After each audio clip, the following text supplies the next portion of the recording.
Hello, our monthly webinar is Master Your Mind, Emotional and Physical Health Connection.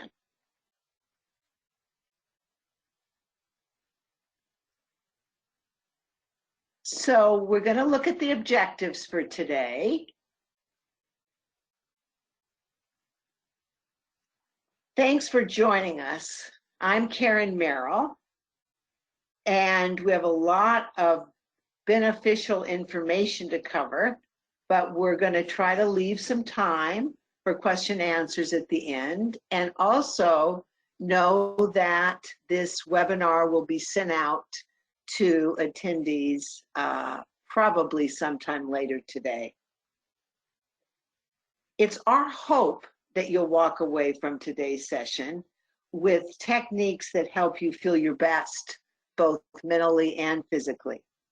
The concepts we're going to be exploring have been around for hundreds of years, actually, but recent findings have opened up a whole world of insight, and that's what we'll be looking at today. Strategies that employ the mind to lessen chronic pain, reduce depression associated with physical ailments, and improve health outcomes and more.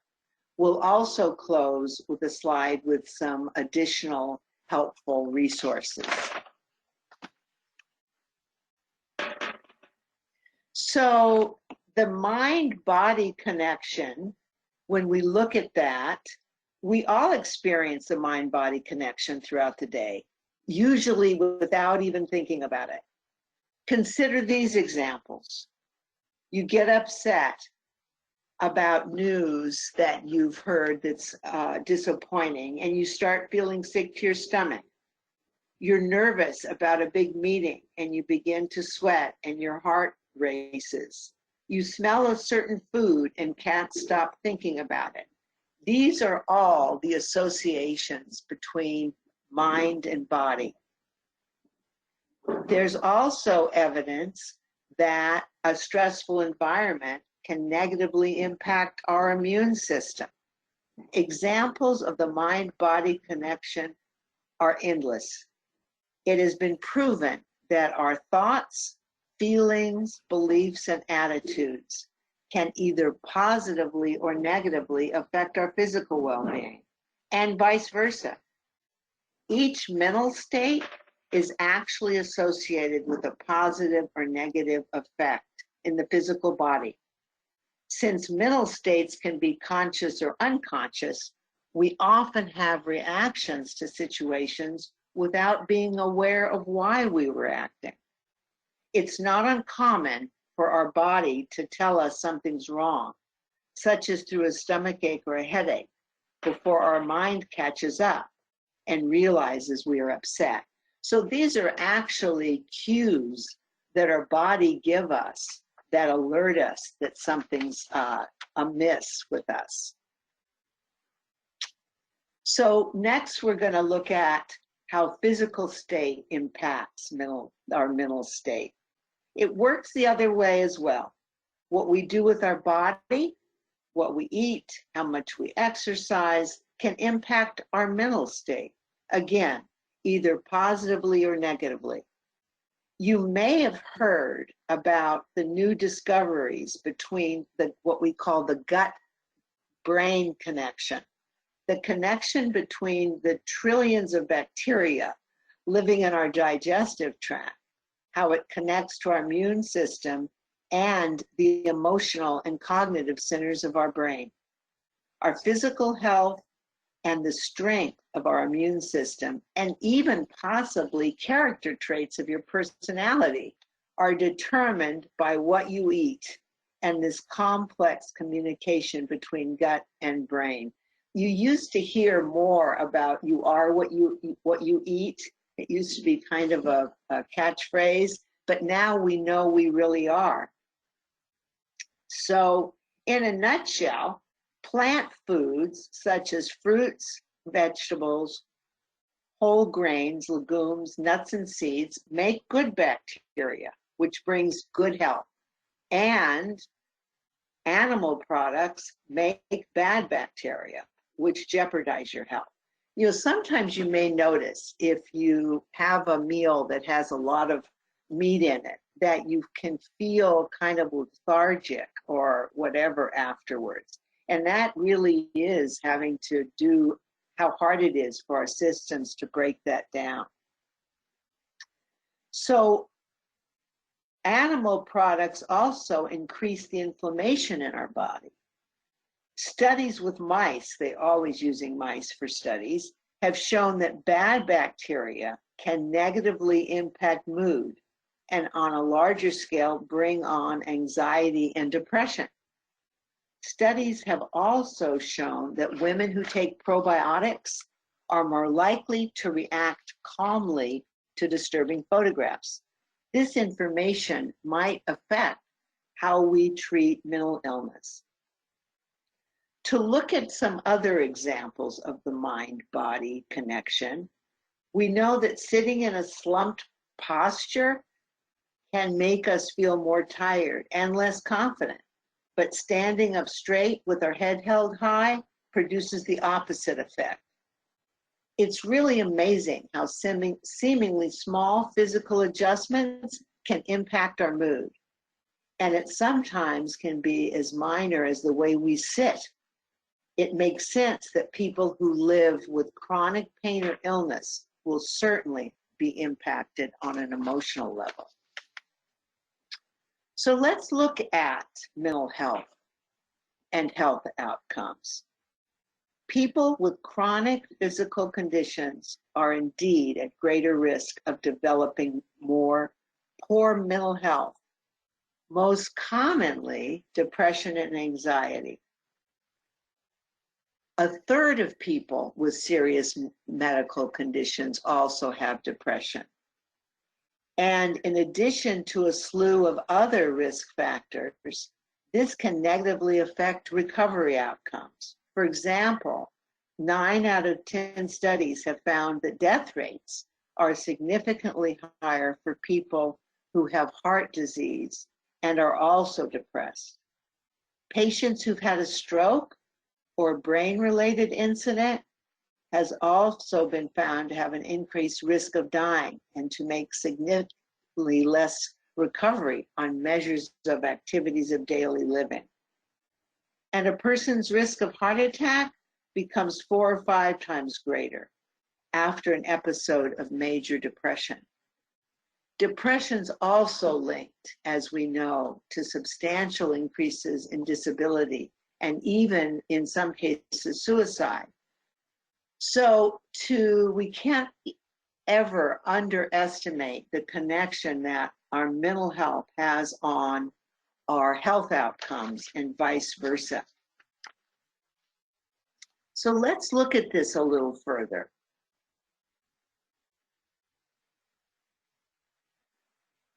Unfortunately, mental health is often overlooked when treatment plans are being formulated.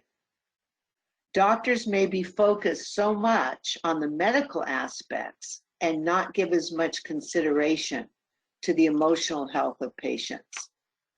And being ill can cause understandable sadness and distress, which might mask signs of depression. And the physical symptoms of depression, such as sleep, impaired appetite, lack of motivation, may already be present as a result of their disease. So it's really important to make a proper diagnosis for clinicians to examine the patient's risk factors for depression. Do they have a history of such? Is there a major functional disability or pain? However, proper diagnosis and treatment are critical. It means the difference in life and death. So it tells us that it's essential that patients and their loved ones be aware of these risk factors, take steps to get support, and also advocate for themselves. Let's look at the next slide, which talks about mental health impact on medical condition.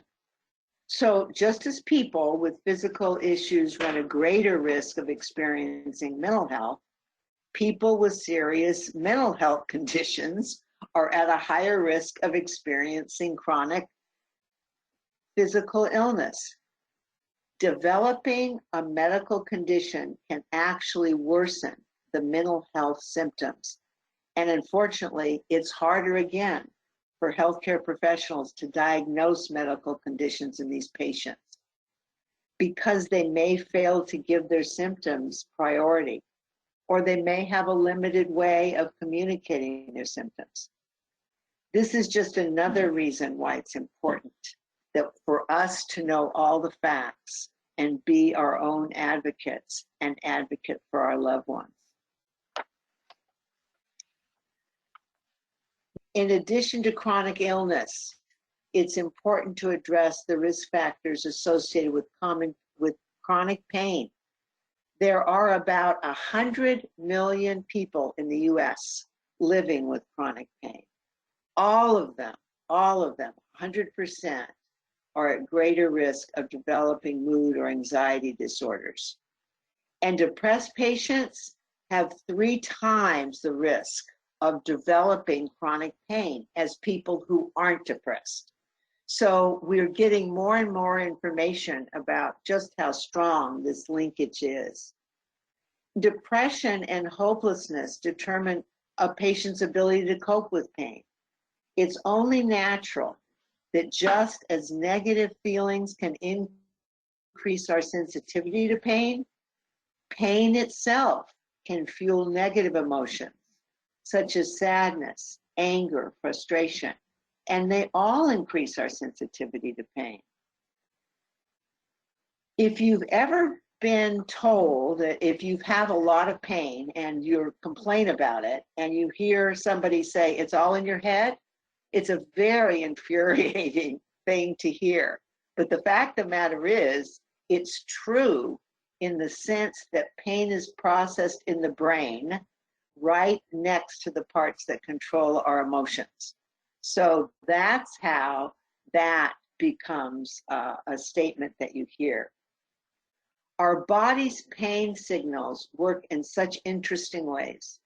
For example, a person might still experience aches from an injury or surgery long after that body is healed, because sensations shift from short-term pain signaling at the actual injury site to long-term chronic pain that exists on its own. So you can feel that pain in the absence of the injury. And inflammation in the body, like the type associated with such conditions as rheumatoid arthritis and fibromyalgia, which are very common, continues to generate pain signals in the brain, even in the absence of the physical injury. In a fascinating study, researchers followed a group of patients over a course of a year. All of them initially were experiencing acute pain at the beginning of the study and ended up with chronic pain, meaning that researchers could see the pattern of the neurological synapses shift from an acute pain center to more the emotional center of the brain, connected with our limbic system. Now, we don't have to be neurologists or scientists to just see how this shifts in our brain pathways. So let's look at our next slide. And we've talked a lot about the connections of physical illness and emotional issues. And now we're going to kind of talk about some ways that we might impact this. Understanding that emotions play a role in how we experience pain can provide a way for us to gain some control, even if they still experience pain on a daily basis. Knowing that you have control is very empowering.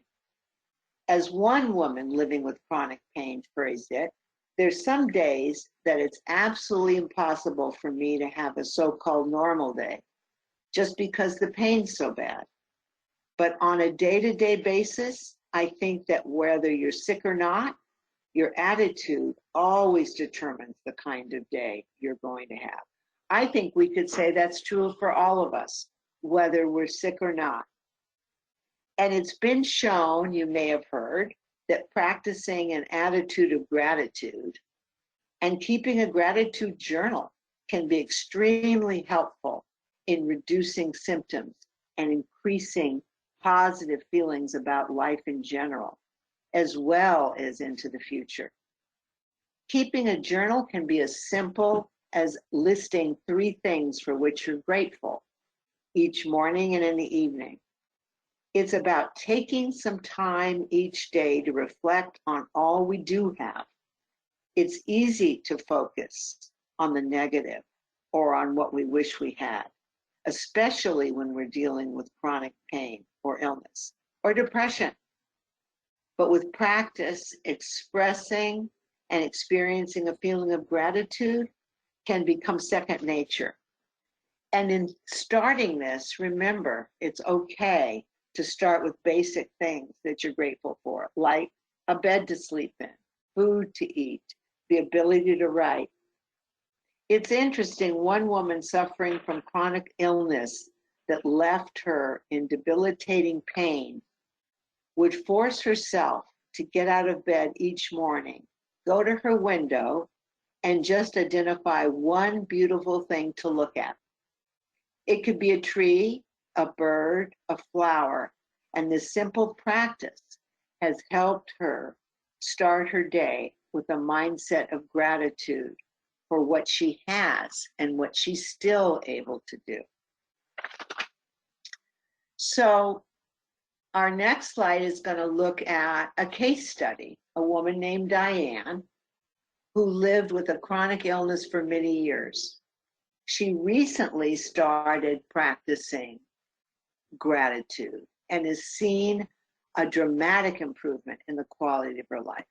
She uses a journal to express all the things she's grateful for and the people that she's grateful for. It's taught her lessons about herself through her illness. And in fact, she's come to find herself even grateful for her illness, for without it, she says she wouldn't have been forced to take a closer look at how she was living her life. She didn't really feel like she was on a path to happiness. And now she's much more patient. She's more patient with herself. She's more patient with people around her. She says it's not just about looking on the bright side or denying realities of life. It goes much deeper. It's about learning from a situation, taking the good to help deal with other challenges in the future. It's about finding that you've got control over your life. And that gives us a lot of empowering messages.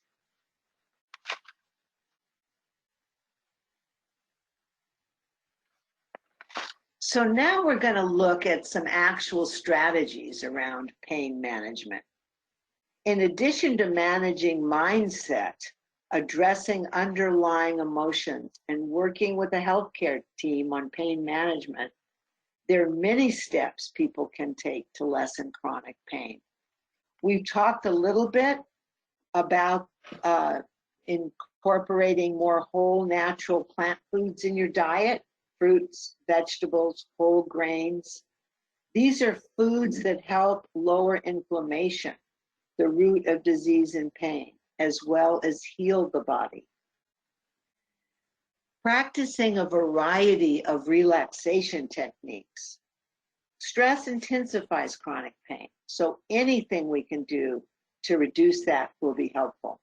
There are a wide range of techniques, including, and these we've talked about in previous trainings, deep breathing, meditation, guided imagery, progressive muscle relaxation. Massage can also help with both relaxation and pain. Tune into some soothing music, and that can be different for each of us in terms of what actually soothes us. but it has a calming effect and can make living with pain more bearable. There's exercise, the go-to, boosts endorphins that help raise our serotonin while blocks pain signals and serves as a distraction. The good news about exercise too is that it helps strengthen muscles, helping to prevent re-injury and further pain. It's important to speak to your doctor about certainly best physical activities. Reducing or eliminating alcohol. You know, we think sometimes that alcohol serves as a muscle relaxant and you're not feeling quite so stressed, and it may even be easier to fall off to sleep, but it's been shown that actually alcohol can be sleep disruptive. So that's something to keep in mind. Joining a support group, helping to connect with others that speak your same language in terms of chronic pain and can share strategies that are helpful. Reaching out to a mental health professional, whether it's through your EAP or another source, is helpful. You know, we hear sometimes about getting in the flow or getting in the zone. That is really helpful for pain because it distracts you from that. You don't really think about pain when you're in the zone and experiencing something else. Setting some limits for yourself so that you don't overschedule, and accepting help when offered or asked for it when you may need it, whether that's physical help, having somebody do chores for you, it can be very helpful. The other thing that I have noticed that's left off this that I think is very helpful for pain management is making sure you're well hydrated and drinking lots of water. So that's just something else to kind of add to this list. So next slide talks more about the mind-body and body-mind therapies. A spine surgeon that himself suffered from chronic back pain, it makes you wonder if that's why he became a spine surgeon, for almost 15 years, wrote a book called Back in Control. And he looked for techniques to as alternative to surgeries. So he talked about things more like mindfulness, meditation, prayer, contemplative prayer. He's like patient support groups and the method of cognitive behavioral therapy.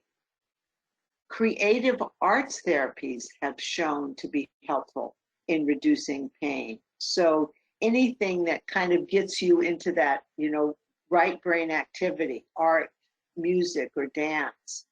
Yoga has wonderful benefits for relaxation because it helps also focus on your breathing as well. Biofeedback, where you get very in tune with some visceral reactions you may be experiencing that give you cues to start self-regulating. Tai Chi and Qigong that work with body areas can be helpful. We talked about relaxation techniques and guided imagery, and for some hypnosis. The point really is here to kind of stay in the moment as much as you can. Worrying involves thinking about something that happened in the past or something that will happen. But it's almost impossible to worry if you really are in the moment. And that's what mindfulness does. It brings us back to the current moment. Another thing that can be helpful is acupuncture, because when you get those pain pathways so ingrained, when you have acupuncture, it can kind of short circuit that and block the pain for a period of time and get your body and your mind more used to a more pain-free state.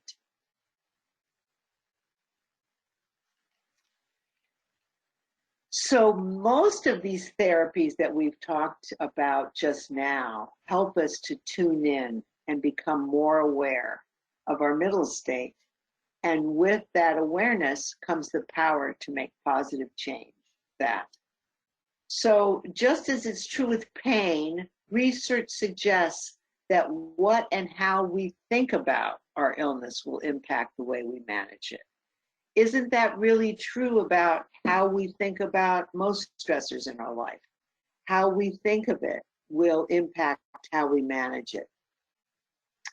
One woman said that she noticed in hindsight that the times when she was in the worst place emotionally about her illness were also the times when she wasn't motivated to exercise, go out with friends, or really take care of themselves. So people who have strong negative feelings about their illness are more likely to experience depression or anxiety and less likely to see improvements or have successful recovery. It makes sense that the more we know that our thoughts affect our feelings affect our behavior. So we found that people have more successful outcomes when they remain more optimistic. Now, yet realistic. Realistic optimism is what it sounds like.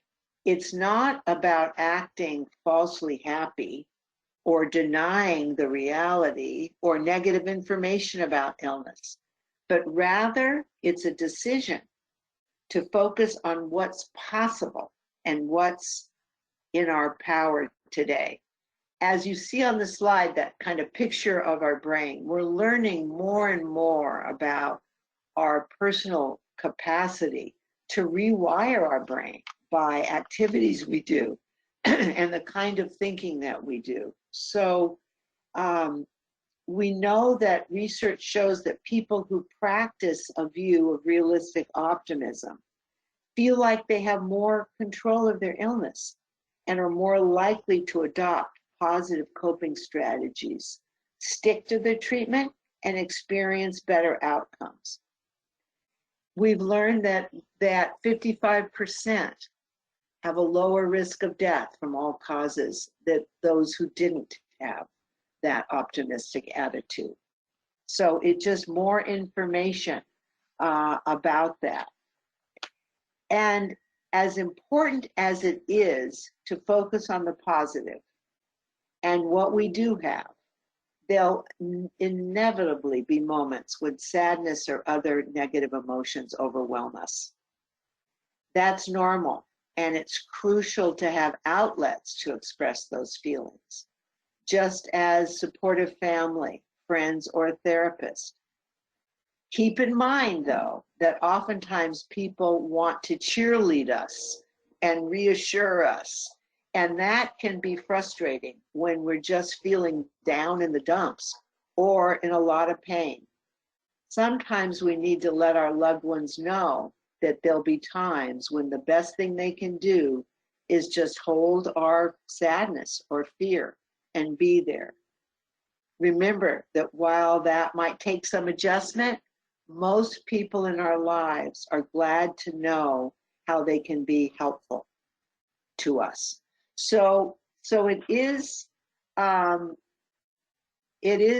true that even when we hold realistic optimism, there are times when we feel overwhelmed, as we do in life with lots of things that we're dealing with.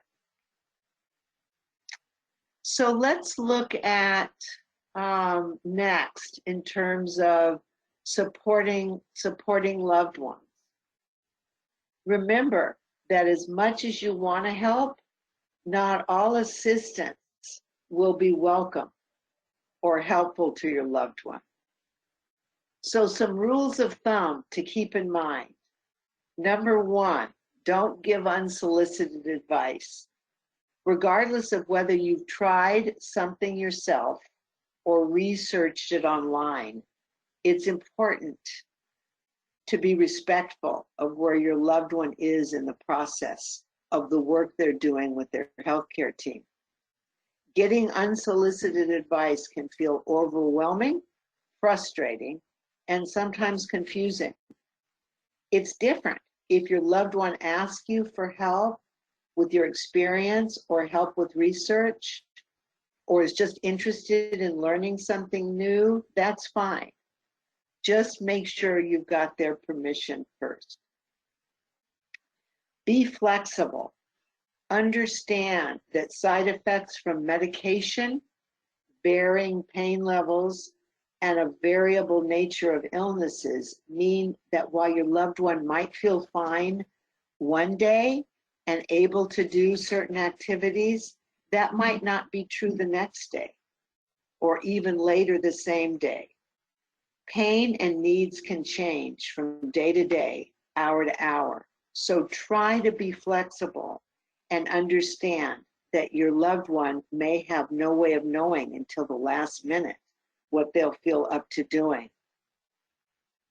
My sister suffers from lupus and has a lot of pain issues and debilitating issues she deals with on a day-to-day basis.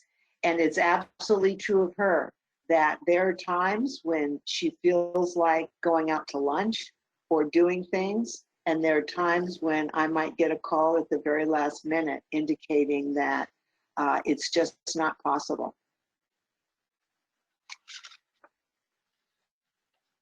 It's great to offer help when you can, specifically with tasks like grocery shopping, laundry, etc. But don't be hurt if there's a reluctance to take you up on your offers, or that may have a variable nature to it as well. Keep in close contact. Sometimes we shy away from visiting or calling others because we don't know quite what to say, or we're scared we're going to do or say the wrong thing. But at the end of the day, being there is what counts. Letting your loved one know that they're not alone and that you can handle being with them. To laugh, cry, help them with chores, or just be. I think a good rule of thumb when we think about how we might support our loved ones through pain or illness, depression, anxiety, is what would we want? What would be the most welcome to us can be a good rule of thumb for others. So we're going to look at another case study. This is John. John's been living with chronic pain for over 20 years. He describes himself as a fairly upbeat kind of personality, but he struggled with depression over the years in managing his illness. He says that he's had some trial and error and has looked at a variety of strategies. So one thing he says for him that's been very helpful is staying in the moment. He says that if he allows himself to look too far down the road in the future and acknowledge that he's going to be dealing with pain for the rest of his life, he'd really fall into a downward cycle. His advice is to try not to focus too far into the future, but instead think about all the things he's grateful for in his life right now. He follows that well-tried and true philosophy one day at a time, and sometimes an hour at a time. He tells himself, I just have to get through this one pain flare-up, and then things will get better. He likes support groups. He finds that it's extremely helpful to talk with others who get it and know what he's going through, knows that he's not the only one with chronic pain is very helpful. He sometimes seeks positive distractions. On days when the pain is more intense, he has a number of different distractions that he'll turn to, things that can help take his mind somewhere else. His ability to reach out for support, focus on the present, has been extremely helpful to him. So his lesson to us is around a multi-tiered approach is most effective in him managing his chronic pain.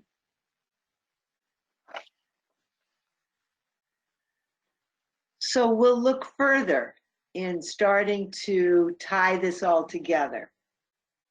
We can no longer think of the brain and body as separate entities. The World Health Organization, who we've heard from a lot from lately, says there really is no mental health. Well, there really is no health without mental health. Understanding the links between mind and body, remembering that it's all connected, is the first step to developing strategies to improve quality of life. Something that we all deserve the very best of. We've seen tremendous impact that our thoughts and attitudes have on our physical health, level of pain, and recovery outcomes in some of the things we've looked at in our webinar today.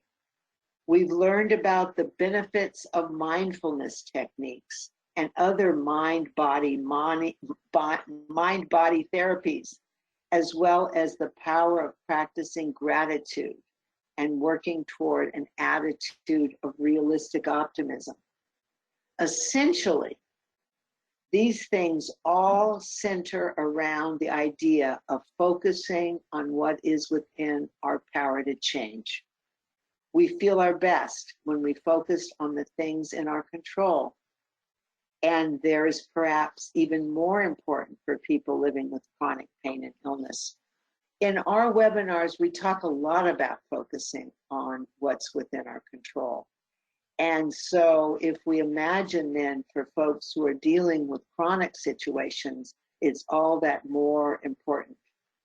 There's a lot we can't control, but choice about what we eat, how much we exercise, what physicians and treatments to pick, for example, we have those decisions in our control. The idea of focusing on the present and what is within our power to change is crucial. There's a lot we can't control, but we can become more aware of not only the choices we make for our physical body, but that self-talk, what we're saying to ourselves about what's happening, our often unconscious attitudes and beliefs. By tuning in and noticing, we can then take control over how we choose to interpret and respond to them, and whatever we can do to live in the present. As we've seen, it has a huge impact on how we feel. So this last slide has some links to resources, the Chronic Pain Association, In the Balance, Who Care archive situation. WebMD has some things on the pain management side, and Mindfulness Center and media releases are also helpful. If, kind of mind-body issues are challenging, that's what your EAP is for. You have 24-hour support.